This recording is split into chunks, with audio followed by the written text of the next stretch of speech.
Hello students, welcome back to our channel general studies with Anoop K Verma. हम कर रहे हैं यूपी ट्रिपल एससी 2022 के अंतर्गत आयोजित विभिन्न परीक्षाओं के लिए प्रैक्टिस सेट, जिसमें से कई सारी परीक्षाएं ऑलरेडी आपकी कंडक्ट हो चुकी हैं। बट जो अपकमिंग परीक्षाएं हैं, जैसे आपका फॉरेस्ट गार्ड का परीक्षा है जो आपका आयोजित हो सकता है, संभावित है कि अगस्त में होगा, बट अभी कुछ क्लियरिफिकेशन का नहीं कह सकते। बट हाँ, और आपका पेट है, जो पेट है आपका सितंबर में होना है, 18 सितंबर को। तो इनके लिए प्रैक्टिस सेट है, ये उसी का कंटिन्यूएशन है, प्रैक्टिस सेट नंबर आई।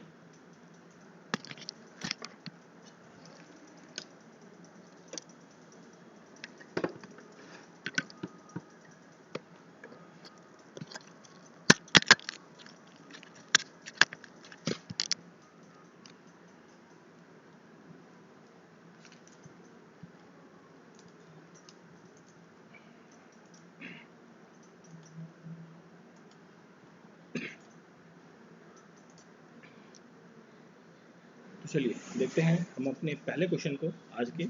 तो देखिए, सबसे पहले पूछा गया है यहाँ पर, white plague is commonly known as, white plague commonly किसे कहते हैं? व्हाइट प्लेग कहा जाता है ट्यूबरक्लोसिस को। ठीक है, ऑप्शन सी यहाँ पर करेक्ट आंसर रहेगा, क्षय, जिसे क्षय कहते हैं हिंदी में। ऑप्शन सी ट्यूबरक्लोसिस, इसे कहते हैं व्हाइट प्लेग। और ये किसकी वजह से होता है? वो व्हाइट प्लेग ये होता है, एक कॉजिंग एजेंट है इसका, माइको माइकोबैक्टीरियम ट्यूबरक्लोई। माइकोबैक्टीरियम ट्यूबरक्लोई उसकी वजह से होता है, और इसके लिए जो वैक्सीन दी जाती है उसे कहते हैं बीसीजी। ये वर्ड आपने काफ़ी सुना होगा, बीसीजी की वैक्सीन दी जाती है ट्यूबरक्लोसिस के अंदर, टीबी का जो पेशेंट्स होते हैं उनको। ठीक है, तो क्वेश्चन का करेक्ट आंसर है option number C, white plague tuberculosis. फिर हम अगर जो हम बात करें यहाँ पर टाइफाइड की, टाइफाइड एक वायरल डिजीज़ है, this is a viral disease. Malaria जो है, मलेरिया किसकी वजह से होता है? प्लाज्मोडियम पैरासाइट की वजह से होता है, और इसके लिए जो रिस्पॉन्सिबल होता है वो होता है फीमेल एनोफिलीज मॉस्किटो। ठीक है, देखिए दो चीज़ें होती हैं, एक होता है मलेरिया, मलेरिया के लिए जो मच्छर रिस्पॉन्सिबल है उसका नाम है female anopheles, female anopheles mosquito. ठीक है, और एक होता है डेंगू। ठीक है, डेंगू, ये दोनों जो बीमारियां हैं ये किसकी वजह से होती हैं? ये दोनों होती है मच्छर के काटने की वजह से। और डेंगू के लिए जो मॉस्किटो रिस्पॉन्सिबल है उसे कहते हैं एंडीज एजिप्टी।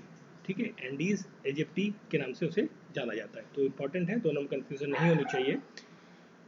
फिर हम बात करें और इसके अंदर जो मलेरिया है, मलेरिया के अंदर मैक्सिमम इफेक्ट जो है वो लीवर के अंदर, लीवर के अंदर देखने को मिलता है मैक्सिमम इफेक्ट, और आरबीसीज के अंदर। ठीक है, रेड ब्लड सेल्स के अंदर जो है मैक्सिमम इफेक्ट यहाँ पर आपको देखने को मिलता है। फिर है लास्ट हमारा प्लेग। तो प्लेग क्या होता है? प्लेग एक बेसिकली बीमारी होती है जो किसकी वजह से होती है? माउस की वजह से, चूहों की वजह से ये बीमारी होती है। तो दिस इज दी ऑप्शंस। तो क्वेश्चन का करेक्ट आंसर है option number C. Next question है हमारा, what are gilt edge security? ठीक है, गिल्ट धार वाली सिक्योरिटीज़ क्या होती हैं? ये क्या होती हैं? बेसिकली ये ऐसी सिक्योरिटीज़ होती हैं, बेसिकली ये सिक्योरिटीज़ होती हैं गवर्नमेंट ऑफ इंडिया की, भारत सरकार की ये सिक्योरिटीज़ होती हैं, जो कि उन सिक्योरिटीज़ को भारत सरकार जो है वो इशू करती है, कहाँ पर? मार्केट के अंदर। तो देखिए, गवर्नमेंट ऑफ इंडिया का कुछ शेयर होता है हर जगह। ठीक है, तो उन शेयर्स को, जिन जिन जगह पे उसका शेयर है, उन शेयर्स को वो मार्केट में क्या करती है? इशू करती है बेचने के लिए। बेचने से क्या होगा? उसको, गवर्नमेंट को क्या मिलेगा? पैसा मिलेगा। ठीक है, और ये जो सेल एंड परचेज है गवर्नमेंट की सिक्योरिटीज़ का, ये कौन करता है? ये कंडक्ट करता है आरबीआई। ठीक है, ये जो गवर्नमेंट की सिक्योरिटीज़ हैं उनको बेचने और ख़रीदने का काम जो है वो करती है आरबीआई। ठीक है, और इस तरीके का जो ओपन कर दिया जाता है शेयर्स बेसिकली गवर्नमेंट के, उस चीज़ को कहा जाता है open share market.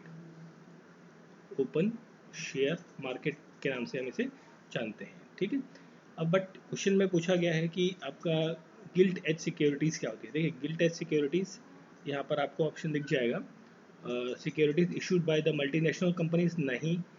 Bye the government, joint venture, private sector, नहीं। बिल्कुल ऑप्शन बी है यहाँ पर करेक्ट आंसर, सरकार द्वारा जारी की गई प्रतिभूतियाँ। ठीक है, वो सिक्योरिटीज़ जो गवर्नमेंट के द्वारा इशू की गई हैं उन्हें कहा जाता है गिल्ट एज सिक्योरिटीज़। इस सिक्योरिटी के अंदर जो रिस्क है, लो रिस्क आपको देखने को मिलेगा, और कम पैसों में, लेस मनी में आपको ज़्यादा, मतलब लेस मनी होगी, रिस्क भी ज़्यादा होगा, रिस्क भी कम होगा, आपको यहाँ पर देखने को मिलेगा। ठीक है, तो ये क्वेश्चन भी कई बार पूछा जाता है कि ओपन शेयर मार्केट क्या होता है? ओपन शेयर मार्केट मतलब जो गवर्नमेंट अपने जो सिक्योरिटीज़ है उन्हें क्या करती है, सेल आउट करती है। चलिए फिर हम बात करते हैं अगले क्वेश्चन की। तो bauxite is used raw as a raw material in which industry. जो बॉक्साइट है उसका उपयोग कच्चे माल के रूप में किस उद्योग के अंदर किया जाता है, ये पूछा गया है। एल्यूमिनियम, आयरन, गोल्ड, स्टील, ठीक है। तो किस उद्योग के अंदर इस्तेमाल किया जाता है, ये बेसिकली बॉक्साइट जो है ये ओर है किसकी, एल्यूमिनियम की। तो जाहिर सी बात है जब एल्यूमिनियम की ओर है तो किस इंडस्ट्री के अंदर इस्तेमाल होगा, एल्यूमिनियम इंडस्ट्री के अंदर। ऑप्शन ए है यहाँ पर करेक्ट आंसर, ठीक है। और बॉक्साइट के साथ साथ एल्यूमिनियम की ओर की हम बात करें तो जैसे केओलाइट है, क्रायोलाइट है, तो ये कुछ और इंपॉर्टेंट ओर्स हैं जो आपको पता होनी चाहिए फॉर द एल्यूमिनियम। फिर हम बात करें अगर जो आयरन की, तो आयरन जो है सेकंड हाईएस्ट मेटल, मतलब एक जो अर्थ क्रस्ट में मटेरियल जितने पाए जाते हैं उनमें से सबसे ज़्यादा सेकंड नंबर पर, मतलब जो सेकंड पोजीशन है उस पर पाया जाता है अर्थ क्रस्ट के अंदर आयरन, ठीक है। और आयरन की ओर्स की हम बात करें तो जैसे हेमेटाइट है, मैग्नेटाइट है, आयरन पायराइट है, ठीक है। और आयरन पायराइट को आप कहते हैं फूल गोल्ड के नाम से जाना जाता है, फूल गोल्ड, ठीक है।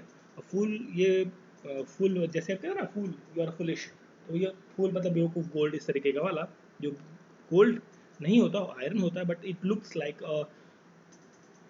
गोल्ड, ठीक है। फिर बात करें गोल्ड की, तो गोल्ड की जो ओर होती है, गोल्ड की ओर होती है कैलामाइट, ठीक है। और ये इसका एक्वारीजिया एक प्रोसेस होता है गोल्ड के अंदर जिसके थ्रू हम जो गोल्ड को क्या करते हैं, प्यूरिफाई करते हैं, ठीक है। स्टील जो है, स्टील बेसिकली एक मिक्सचर है डिफरेंट एलिमेंट्स का, जिसके अंदर आपको स्टील के अंदर आयरन मिलेगा, आयरन के साथ आपको निकल मिलेगा, थोड़ा पेन स्टिक नहीं चल रहा है अभी, कोई नहीं, निकल के साथ आपको क्रोमियम और प्लस कार्बन, ठीक है। तो ये एलिमेंट्स आपको देखने को मिलेंगे। अब यहाँ पर आयरन होता है 75%, निकल 15%, क्रोमियम होता है आपका 10% एंड कार्बन होता है 0.5%, ठीक है। और बाकी रेस्ट ऑफ द एलिमेंट जितने भी बचते हैं वो 0.5% के अंतर्गत आ जाते हैं, ठीक है। तो क्वेश्चन का करेक्ट आंसर है ऑप्शन नंबर ए, एल्यूमिनियम। चलिए फिर देखते हैं नेक्स्ट क्वेश्चन। घटाओं के बीच गुरुत्वाकर्षण आकर्षण द्वारा एक साथ आयोजित सितारों, धूल, गैस के बड़े बड़े संग्रह को क्या कहा जाता है, मतलब large collection of stars, dust and gases are held together by gravitational attraction between components are known as, इसे क्या कहते हैं, इसे कहा जाता है बेसिकली गैलेक्सी। ऑप्शन सी, आकाशगंगा के नाम से हम उसे जानते हैं, ठीक है। और एट प्रेजेंट की अगर जो हम बात करें तो जितनी हम लोगों को आज की डेट में नोन है, लगभग 10⁻11 गैलेक्सीज जो है दुनिया में आज की डेट में ये एग्जिट करती हैं। और गैलेक्सी की जब हम बात कर रहे हैं, आकाशगंगा की बात कर रहे हैं, तो हमारी जो आकाशगंगा है, पृथ्वी जिस आकाशगंगा के अंदर आती है उसे कहते हैं मिल्की वे, ठीक है। बहुत ही सिंपल क्वेश्चन है, सभी को पता होगा, ठीक है। और एक और क्वेश्चन साथ में आता है यहाँ पर कि भारत की सॉरी पृथ्वी की जो पृथ्वी जिस आकाशगंगा के अंदर है, गैलेक्सी के अंदर है, वो तो है आपकी मिल्की वे। बट हम बात करें अगर जो हमारी जो गैलेक्सी है मिल्की वे, उसके नियरेस्ट कौन सी आपकी गैलेक्सी पड़ती है, वो है एंड्रोमेडा, एंड्रोमेडा, ठीक है। तो ये नाम भी इंपॉर्टेंट है, ध्यान रखिए इसे।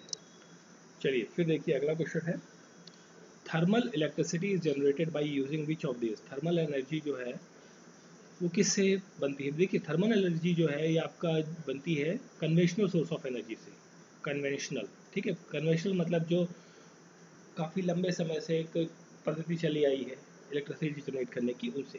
तो कन्वेंशनल सोर्स ऑफ एनर्जी कौन कौन से हैं, कोल है, नेचुरल गैस है या पेट्रोलियम है। तो इन तीनों सोर्सेज से जो है वो थर्मल इलेक्ट्रिसिटी आपकी जनरेट होती है। तो ऑप्शन सी है यहाँ पर करेक्ट आंसर। और ये सारे जितने भी बेसिकली प्रोडक्ट्स हैं ये कहाँ से मिलते हैं, ये मिलते हैं आपको सेडिमेंट्री रॉक से, सेडिमेंट्री रॉक से आपको ये देखने को मिलते हैं, ठीक है। और एक संस्थान का नाम है CIL, कोल इंडिया लिमिटेड। कोल इंडिया लिमिटेड के हेडक्वार्टर्स कहाँ पर हैं, कोलकाता के अंदर है। और जब यहाँ से बेसिकली जो कोल है, कोल कह लीजिए, बेसिकली पेट्रोलियम प्रोडक्ट की हम बात करें तो पेट्रोलियम प्रोडक्ट जो आपका निकाला जाता है, एक्सट्रैक्ट किया जाता है, वो एज अ क्रूड ऑयल होता है। उसको जब हम प्योरीफाई करके as a petrol, diesel, kerosene, naphthalene, बहुत सारी चीज़ें जब हम निकालते हैं तो उस प्रोसेस को कहा जाता है फ्रैक्शनल डिस्टिलेशन, ठीक है। तो ये वर्ड भी आपको पता होना चाहिए, बिल्कुल ध्यान रखना है इस चीज़ को। नेक्स्ट क्वेश्चन है, driest location on earth in which country. देखिए दुनिया का सबसे सूखा जगह कौन सा है, ये पूछा गया है। तो इन ऑप्शंस में से अगर जो हम बात करें तो सबसे ड्राइएस्ट लोकेशन है अर्थ पे वो है चिली। ठीक है, ऑप्शन बी यहाँ पर करेक्ट आंसर होगा, चिली। ठीक है, सबसे सूखा शुष्क स्थान देश कौन सा है, शुष्क देश पृथ्वी का, वो है चिली। ठीक है, और केनिया जो लिखा हुआ है यहाँ पर, केनिया, तो केनिया के अंदर एक जगह है नैरोबी। नैरोबी, वहाँ पर जो है यूएनईपी मतलब यूनाइटेड नेशन इन्वायरमेंटल प्रोग्राम के क्या हैं, हेडक्वार्टर्स है। What was the Nalanda university world famous for, मतलब नालंदा विश्वविद्यालय जो है वो विश्व में किस चीज़ के लिए प्रसिद्ध है, वह अपनी बौद्धिक फिलॉसफी के लिए प्रसिद्ध है। ऑप्शन सी यहाँ पर करेक्ट आंसर होगा, बौद्ध दर्शन के लिए जो नालंदा यूनिवर्सिटी है वो बहुत फेमस है। ठीक है, और नालंदा यूनिवर्सिटी की जब हम बात कर रहे हैं तो नालंदा यूनिवर्सिटी को बनवाया था कुमार गुप्त ने। ठीक है, और इसको डिस्ट्रॉय करने वाला था बख्तियार खिलजी, बख्तियार खिलजी। ठीक है, और नालंदा यूनिवर्सिटी बेसिकली या बुद्धिस्ट यूनिवर्सिटी है एक टाइम की। और इसके साथ में एक और इम्पॉर्टेंट यूनिवर्सिटी का नाम आता है विक्रमशिला यूनिवर्सिटी। विक्रमशिला यूनिवर्सिटी जो है वो पाल वंश के किंग धर्मपाल ने बनवाई थी। धर्मपाल तो धर्मपाल ने बनवाई थी विक्रमशिला यूनिवर्सिटी, और विक्रमशिला और नालंदा यूनिवर्सिटी इन दोनों को डिस्ट्रॉय करने वाला कौन था, बख्तियार खिलजी। तो ये भी इंपॉर्टेंट चीज़ है। तो क्वेश्चन का करेक्ट आंसर है ऑप्शन नंबर सी। फिर देखिए नेक्स्ट क्वेश्चन है, Nagarjuna Sagar dam is build across which of the following river. ठीक है, नागार्जुन सागर बांध जो है वो किस नदी पर बनाया गया है। तो नागार्जुन सागर जब बांध की जब हम बात करते हैं तो ये बना है कृष्णा रिवर पर। कृष्णा नदी के ऊपर बना है। ऑप्शन ए है यहाँ पर करेक्ट आंसर। और ये दक्षिण भारत की दूसरी सबसे बड़ी नदी है कृष्णा रिवर। ठीक है, और इस रिवर के ऊपर एक और डैम बने हुए, कुछ और डैम भी हैं, जैसे महाबलेश्वर डैम है एक, महाबलेश्वर डैम, और श्रीशैलम डैम आंध्र प्रदेश के अंदर है, वो भी कृष्णा रिवर के अंदर है, ऊपर है। ठीक है, चंबल रिवर की हम बात करें तो चंबल रिवर पे आपका राणा प्रताप सागर डैम है एक है कोटा बैराज आपको देखने को मिलता है चंबल रिवर पर। गांधी सागर डैम भी आपको यहीं पर देखने को मिलेगा।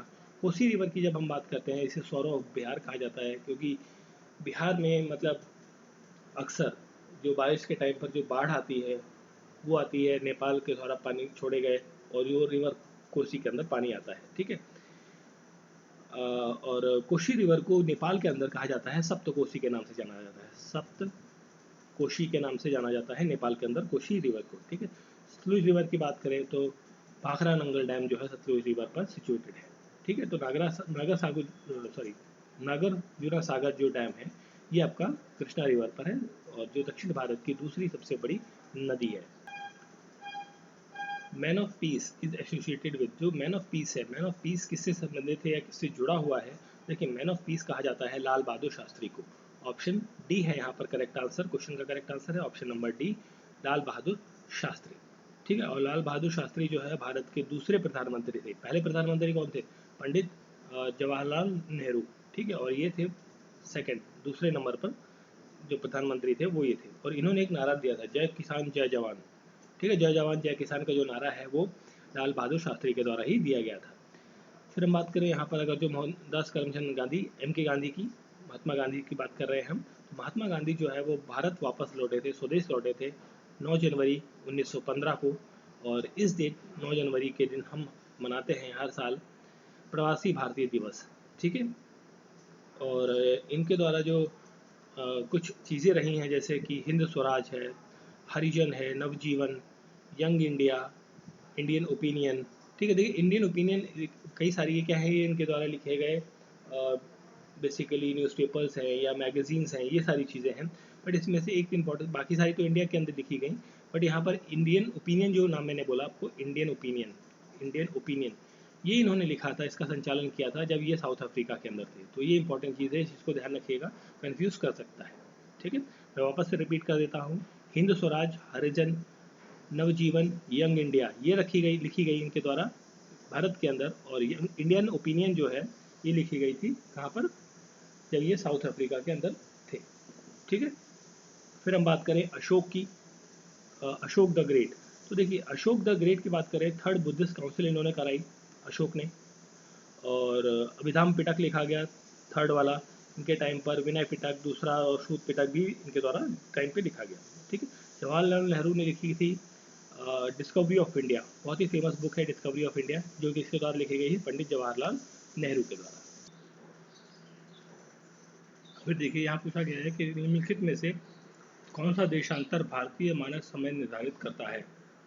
ठीक है, तो देखिए कौन सा लॉन्गिट्यूड की बात कर रहा है, लॉन्गिट्यूड जो है वो इंडियन स्टैंडर्ड टाइम को निर्धारित करता है, ये पूछा गया है।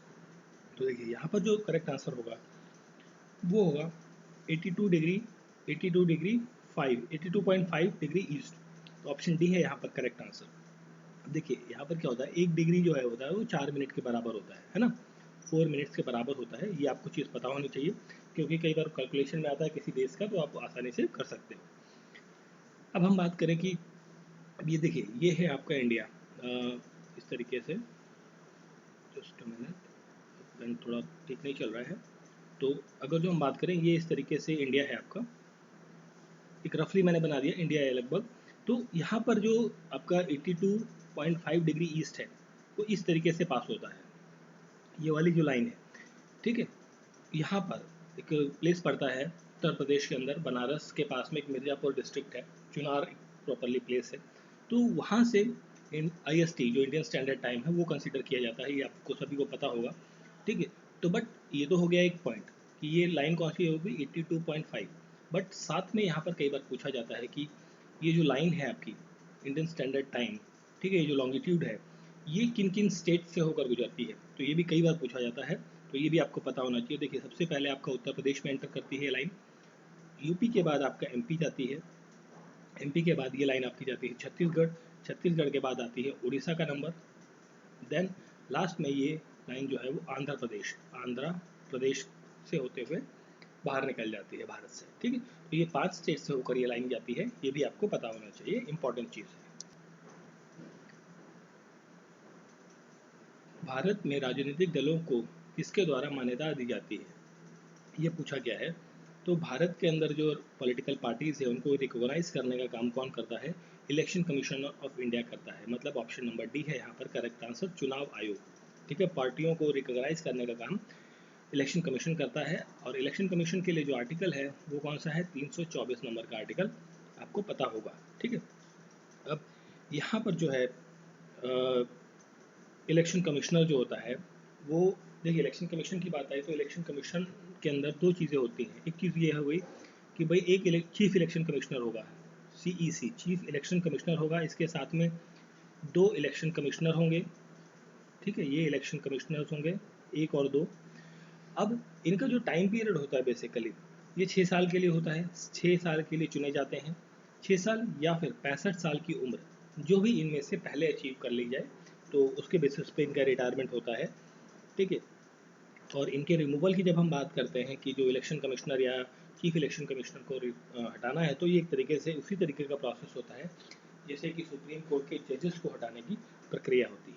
ठीक है, फिर हम बात करें अगर जो यहाँ पर स्पीकर ऑफ लोकसभा की, तो स्पीकर ऑफ लोकसभा जो है वो उसके पास स्पेशल पावर होती है, किस चीज़ के लिए स्पेशल पावर होती है, related with the money bill, जो मनी बिल होगा उससे संबंधित, धन विधेयक जो होता है उससे संबंधित कुछ स्पेशल पावर्स होती हैं, स्पेशल पावर्स होती है किसके पास, स्पीकर ऑफ लोकसभा के पास। ठीक है, और जब जॉइंट सीटिंग कंडक्ट कराई जाती है, मतलब जब कोई भी विधेयक जो है वो मतलब फंस जाता है, पास नहीं हो पाता है, तो उस टाइम पर प्रेसिडेंट जो है राष्ट्रपति वो जॉइंट सीटिंग का आह्वान करते हैं, बुलाते हैं, तो उस टाइम पर जॉइंट सीटिंग की अध्यक्षता जो है वो स्पीकर ऑफ लोकसभा करते हैं। ठीक है, इसका उल्लेख जो है वो आर्टिकल नंबर 108 के अंदर दिया गया है। Lottery organised by the government of state comes under, देखिए कई सारे राज्य हैं भारत के अंदर जिनमें अभी भी आज की डेट में भी लॉटरी सिस्टम चलता है। देखिए आपने कई पुरानी मूवीज़ में देखा होगा कि अ, किसी ने कुछ लॉटरी खरीदी और उसको एक बड़ा बम्पर प्राइज, फर्स्ट प्राइज मिल गया और फिर वो अमीर बन गया।